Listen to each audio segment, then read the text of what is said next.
नमस्कार, मैं हूं विद्यासागर। स्वागत है आप सभी का देवभूमि में। और बुलेटिन में सबसे पहले बात करेंगे देहरादून में राज्य कैबिनेट की बैठक में आज 12 फैसले लिए गए हैं। आपको बता दें कि इस बैठक में एपीएल कार्ड धारकों को लेकर फैसला हुआ है, जिसमें कोरोना के मद्देनजर राष्ट्रीय एवं राजकीय योजना के अंतर्गत अगले 3 महीने जून, जुलाई और अगस्त तक के लिए 2 किलो चीनी प्रति कार्ड 25 रुपये प्रति किलो की दर से दी जाएगी।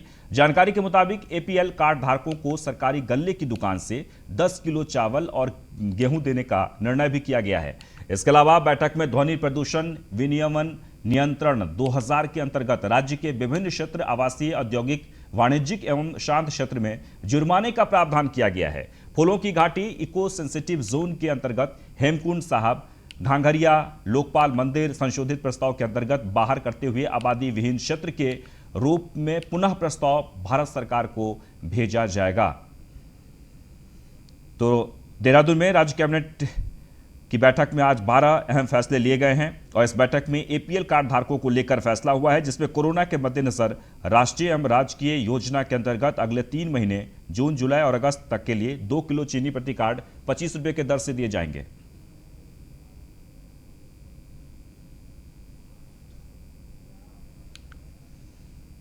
आगे बढ़ते हैं। खबर देहरादून से। राष्ट्रीय महामंत्री बीपीएल संतोष से मिले हैं मंत्री। आपको बता दें कि भाजपा दफ्तर में सभी मंत्रियों के साथ बैठक हुई। संगठन के कार्यों पर हुई चर्चा, चुनाव पर नहीं हुई कोई चर्चा।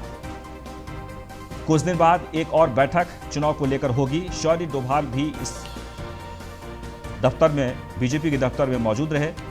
सूत्रों के अनुसार यह जानकारी मिल रही है। तो एक बार आपको फिर से बता दें, भाजपा दफ्तर में सभी मंत्रियों के साथ बैठक हुई है। उन्होंने हमको अवसर दिया 1 to 1 मिलने का, तो हम लोग मिलने के लिए आए थे। मिले, अपने कुछ सुझाव हमने दिए, कुछ मार्गदर्शन उनसे लिया।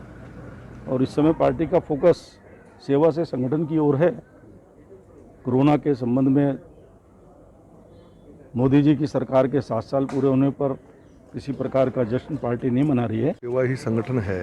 इस कार्यक्रम के तहत वो अपने दौरे पे हैं और उसी का फीडबैक वो ले रहे थे कि किस प्रकार क्षेत्रों में काम कर रहे हैं और जो कोरोना का ये जो काल चल रहा है, आपदा का समय चल रहा है, तो इस पर किस तरह हमारा कार्यकर्ता इसमें सहयोग कर पा रहा है और कैसे लोगों को राहत दे रहा है। तो मुख्य विषय यही था, इसी पर उन्होंने चर्चा की। दूसरा, हमारे विधानसभाओं में किस तरह से हम लोगों की गतिविधियाँ चल रही हैं, कैसे काम हो रहा है, आगे चुनाव को दृष्टि और बेहतर करने। वह देहरादून में कैबिनेट मंत्री गणेश जोशी ने राज्य अतिथि गृह से खाद्य सामग्री से भरे वाहनों को मसूरी, उत्तरकाशी के लिए रवाना किया है। इस मौके पर भाजपा के राष्ट्रीय महामंत्री बीएल संतोष, प्रदेश प्रभारी दुष्यंत कुमार, प्रदेश अध्यक्ष मदन कौशिक भी मौजूद रहे। मंत्री गणेश जोशी ने कहा कि राज्य सरकार पहले इलाज की समुचित व्यवस्था में व्यस्त थी। मसूरी में पर्यटन सीजन ही आर्थिक की रीढ़ है, लिहाजा लोगों के पास राशन का संकट पैदा हो गया है, इसलिए लोगों को राशन भिजवाया जा रहा है। देहरादून, मसूरी और उत्तरकाशी भेजी गई है खाद्य सामग्री।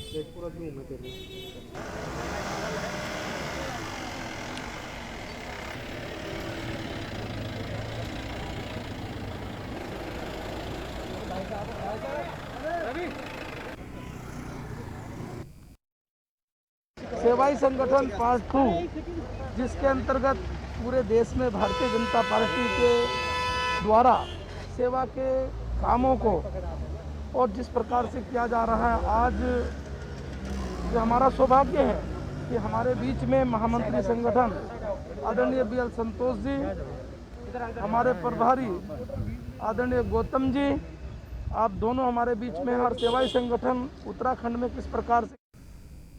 चलिए आगे बढ़ते हैं। देहरादून में विधानसभा चुनाव को लेकर कांग्रेस अध्यक्ष प्रीतम सिंह ने बड़ा बयान दिया है। इस दौरान उन्होंने कहा कि अगर सरकार राज्य में समय से पहले विधानसभा चुनाव कराती है तो इसके लिए कांग्रेस पूरी तरह से तैयार है।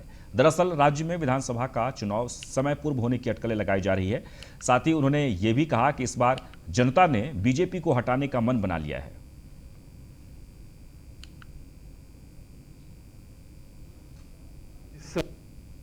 देखिए, सरकार जिस समय भी चुनाव कराए और अगर समय से पहले कराती है और प्रदेश में जो है चुनाव होता है तो कांग्रेस पूरी तरीके से तैयार है और भारतीय जनता पार्टी का समय से पूर्व चुनाव कराने पर सफाया तय है।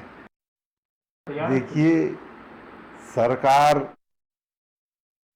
मोर्चा खोल दिया है। आपको बता दें कि कांग्रेस कार्यकर्ताओं का पतंजलि गेट पर प्रदर्शन देखने को मिला। बाबा रामदेव के खिलाफ जमकर नारेबाजी की गई है। एलोपैथिक डॉक्टर्स के समर्थन में प्रदर्शन किया गया है। तो कांग्रेस कार्यकर्ताओं ने पतंजलि के गेट पर प्रदर्शन किया है। बाबा रामदेव के खिलाफ जमकर नारेबाजी की गई। तस्वीरों में आप देख सकते हैं, हरिद्वार में रामदेव के खिलाफ कांग्रेस ने मोर्चा खोल दिया है और आज कांग्रेसी कार्यकर्ताओं ने पतंजलि गेट पर प्रदर्शन किया। बाबा रामदेव के खिलाफ जमकर नारेबाजी की गई। एलोपैथिक डॉक्टर्स के समर्थन में यह प्रदर्शन किया गया है।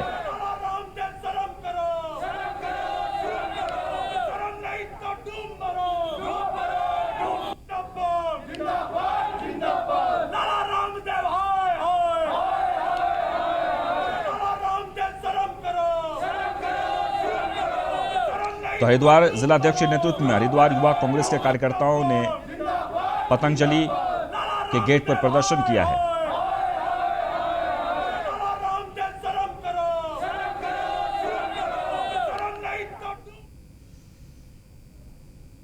आगे बढ़ते हैं। मसूरी में उत्तराखंड कांग्रेस प्रदेश अध्यक्ष प्रीतम सिंह ने भाजपा और बाबा रामदेव पर जमकर हमला बोला। प्रीतम सिंह ने कहा कि बाबा रामदेव द्वारा एलोपैथी और आयुर्वेदिक के बीच में विवाद खड़ा कर दिया है। प्रीतम ने कहा कि जब बाबा रामदेव और बालकृष्ण बीमार पड़े तो उनके द्वारा एलोपैथिक का सहारा लिया गया। उन्होंने कहा कि एलोपैथिक के डॉक्टर कोरोना काल में अपनी जान की परवाह न करके कोरोना संक्रमित मरीजों की जान को बचाने का काम कर रहे हैं। वहीं इस मुहिम में कई डॉक्टरों की जान भी चली गई है, लेकिन बाबा रामदेव लगातार एलोपैथी के डॉक्टरों के खिलाफ टिप्पणी कर रहे हैं, जो बर्दाश्त नहीं किया जाएगा। प्रीतम सिंह ने बीजेपी पर बाबा रामदेव को संरक्षण देने का आरोप लगाया और राज्य सरकार से रामदेव के खिलाफ तुरंत एफआईआर दर्ज कर जेल भेजने की मांग की है।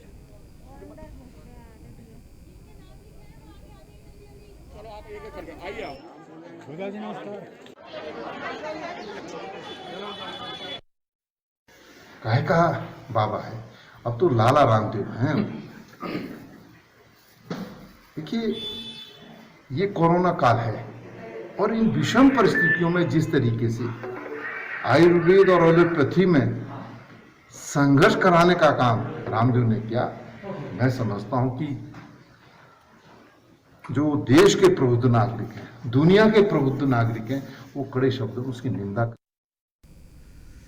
चलिए आगे बढ़ते हैं। कोरोना काल में एसडीआरएफ के जवान लोगों की सहायता कर रहे हैं। देहरादून में आपदा फोर्स एसडीआरएफ ने 7 किलोमीटर पैदल दुर्गम रास्ते से कोविड संक्रमित बुजुर्ग को एम्बुलेंस तक पहुंचाया। दुर्गम क्षेत्र में पहुंचने में एसडीआरएफ को 3 घंटे का समय लगा। कुछ दिनों पहले स्वास्थ्य विभाग की टीम की ओर से ग्रामीणों का स्वास्थ्य चेकअप किया गया था, जिसमें बोई गांव के गोपाल सिंह कोरोना संक्रमित निकले, जिन्हें गांव में ही आइसोलेट किया गया था। बुजुर्ग दंपति गांव में झोपड़ी में अकेले रहते थे। परिजन नहीं होने के चलते कोई मदद के लिए आगे नहीं आया, जिसके बाद एसडीआरएफ जवानों के इस मानवीय कार्य को देखकर लोगों के दिल भर आए हैं। तस्वीरों में आप देख सकते हैं। और एसडीआरएफ के जवानों ने इस बुजुर्ग को गांव से निकालकर एम्बुलेंस तक पहुंचाया।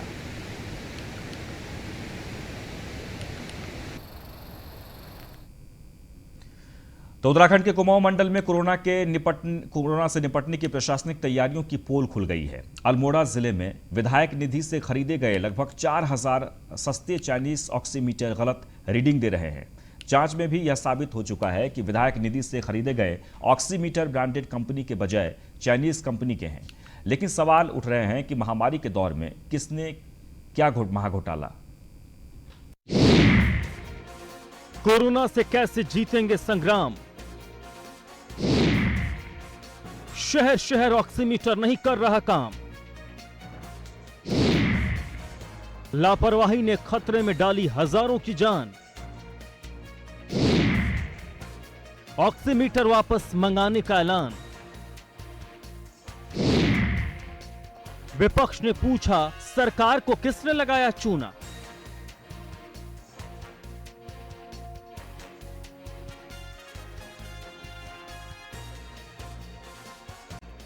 कोरोना महामारी से जंग के बीच कुमाऊं के कुछ जिलों में खराब ऑक्सीमीटर खरीदकर बांटने के मामले ने तूल पकड़ लिया है।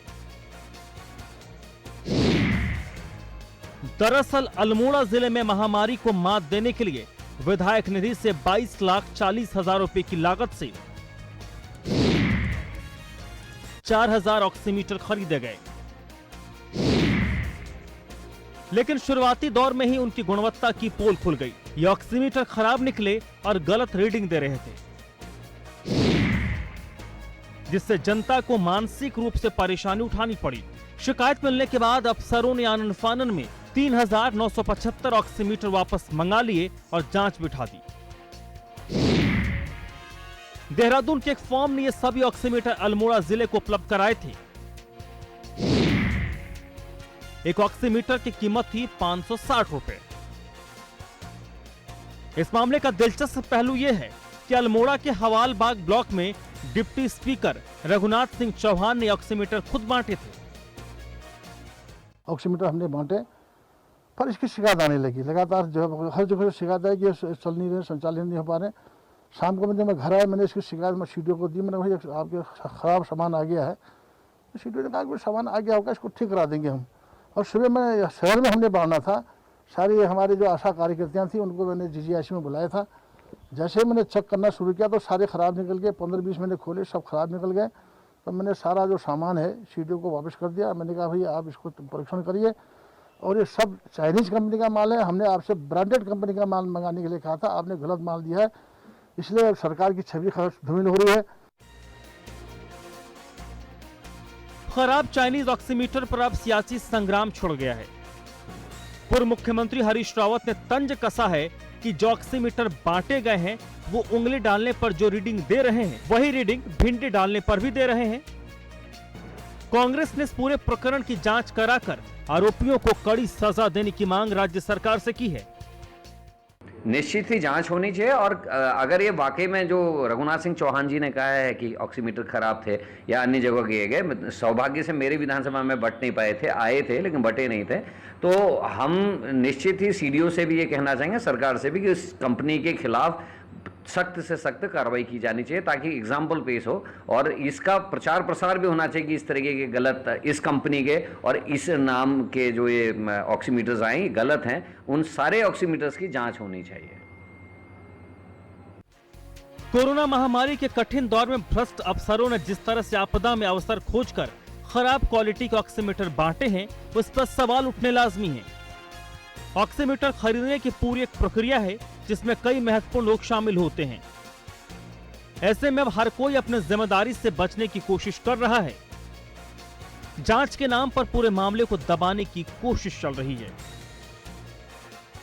Bureau report, news 1 India.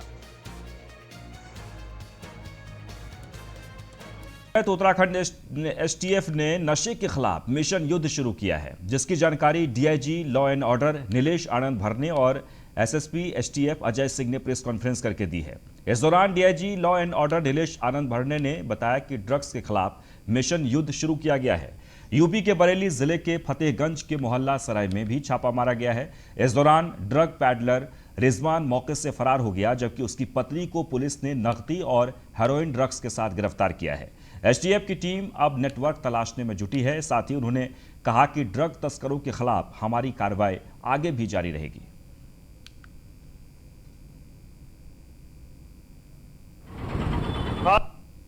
ये उत्तराखंड पुलिस एसटीएफ ने जो है कल बरेली फतेहगंज थाने में जो है रिजवान, एक बहुत बड़ा ड्रग डीलर है, काफ़ी दिनों से इसका नाम सामने आ रहा था। इसकी पत्नी तबस्सुम है।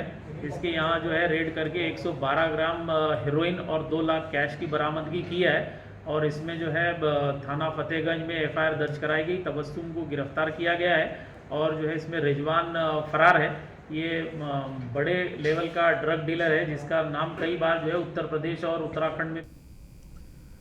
आगे बढ़ते हैं। रुड़की की गंगनहर कोतवाली पुलिस ने चोरी की 6 मोटरसाइकिल के साथ अंतर्राज्यीय गिरोह के 3 सदस्यों को गिरफ्तार किया है। पकड़े गए सभी आरोपियों पर अलग अलग थानों में कई मुकदमे दर्ज हैं।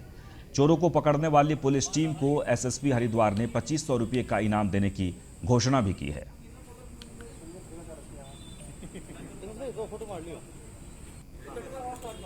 इब्राहिमपुर के पास जो है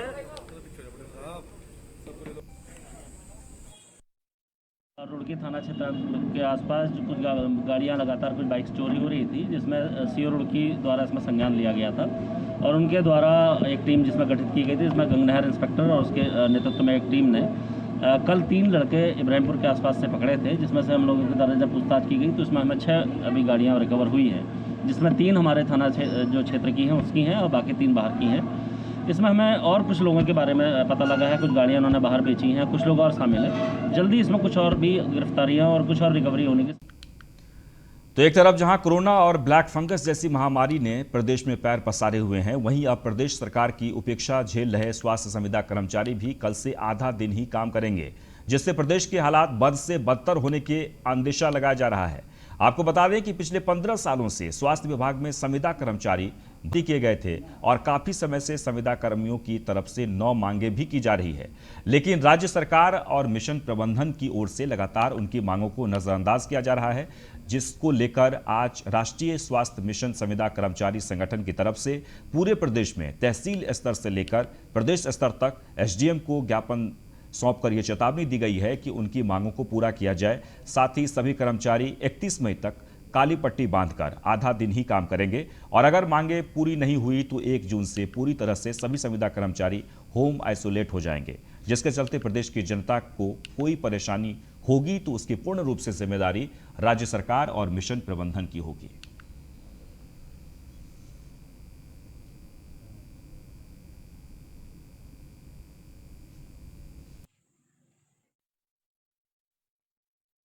यहाँ पे एनएचएम के अंदर काम कर रहे हैं। हमारा जो सरकार शोषण कर रही है, एक मनरेगा मजदूर की भी जो सैलरी तनख्वाह होती है, जो मेहनत थाना मिलता है, उससे भी कम पैसा हमें दिया जाता है और हम तन मन धन से रात दिन कोविड में लगे हुए हैं। कोई पता नहीं है कि कब किसकी जान चले जाए। सरकार शासन प्रशासन कहता है कि जब तक आप पॉजिटिव नहीं हो तब तक यहाँ रहो और अगर आप पॉजिटिव हो जाओ तो घर चले जाओ।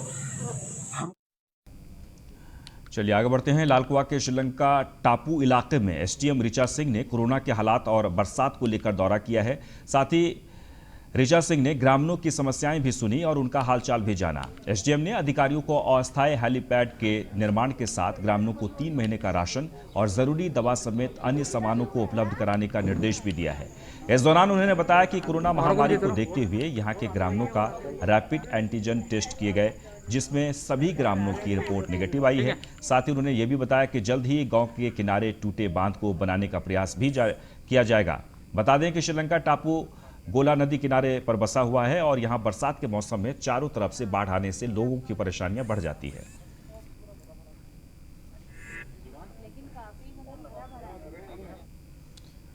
आगे बढ़ते हैं। राष्ट्रीय स्वास्थ्य मिशन संविदा कर्मचारी संगठन पौड़ी ने अपनी 2 सूत्री मांगों को लेकर काला फीता बांधकर विरोध प्रदर्शन करना शुरू कर दिया है। संगठन की ओर से बताया गया है कि वे प्रदेश सरकार को अपनी 2 सूत्रीय मांगों से अवगत करा चुके हैं। साथ ही अब सभी कर्मचारी 28 से 31 मई तक आधा दिन ही काम करेंगे।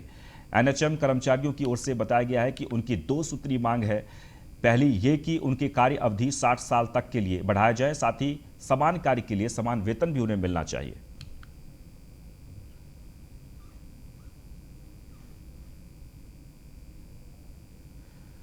आगे बढ़ते हैं। नरेंद्रनगर में कोरोना महामारी की वजह से कुर्ण गांव कंटेनमेंट जोन घोषित किया गया है, जिसकी वजह से गांव में पेयजल और खाद्य सामग्री का संकट गहरा गया है, जिसे लेकर पूर्व विधायक ओम गोपाल रावत ने गांव का दौरा कर ग्रामीणों का हालचाल जाना।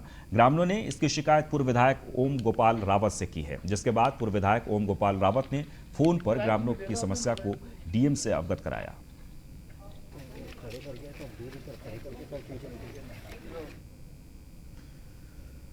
कोरोना महामारी को देखते हुए हंस फाउंडेशन की संस्थापक माता मंगला और भोले महाराज की ओर से जिला अस्पताल सहित प्राथमिक और सामुदायिक स्वास्थ्य केंद्रों में 6 महीने की एडवांस दवाइयां पहुंचाई गई हैं। इसके साथ ही स्वास्थ्य कर्मियों और ग्राम प्रधानों को कोरोना किट सहित दवाइयां भी दी जा रही हैं, जिससे कोरोना से पीड़ित लोगों को कुछ राहत मिल सके। इसके अलावा oxygen concentrators, nebuliser machine, oximeter, digital thermometer सहित कई उपकरण वहां पर दिए गए हैं। आज यहाँ पर जो कोरोना बीमारी चल रही है, इसके उपलक्ष्य में माता मंगला जी और भोले जी महाराज द्वारा तथा विशेष सहयोग श्री संजय शर्मा द्रोमड़ा जी द्वारा प्रत्येक चिकित्सालयों में यहाँ पे ऑक्सीजन कंसंट्रेटर दिए गए और दवाई दी गई। बाकी जितने भी उपकरण होते हैं वो सभी स्तरों में आज उपलब्ध कराए गए हैं तथा इसके साथ साथ ही प्रत्येक गांव में दवाइयों के किट भेजे जा रहे हैं, डॉक्टर साथ में जा रहे हैं और लोगों को चेकअप भी किया जा रहा है। इस आपदा के समय रुद्रप्रयाग जनपद के लिए हमारे परम पूजनीय भोले महाराज जी एवं श्रीमती माता मंगला जी ने इस आपदा के समय कोरोना काल के लिए जनपद रुद्रप्रयाग के लिए विशेष सहयोग दिया है। भले उन्होंने पूरे उत्तराखंड को इसमें प्राथमिकता रखी है। रुद्रप्रयाग जनपद में जिला चिकित्सालय के लिए 6 माह के लिए उन्होंने दवाई का पूरा स्टॉक जमा करवा दिया है।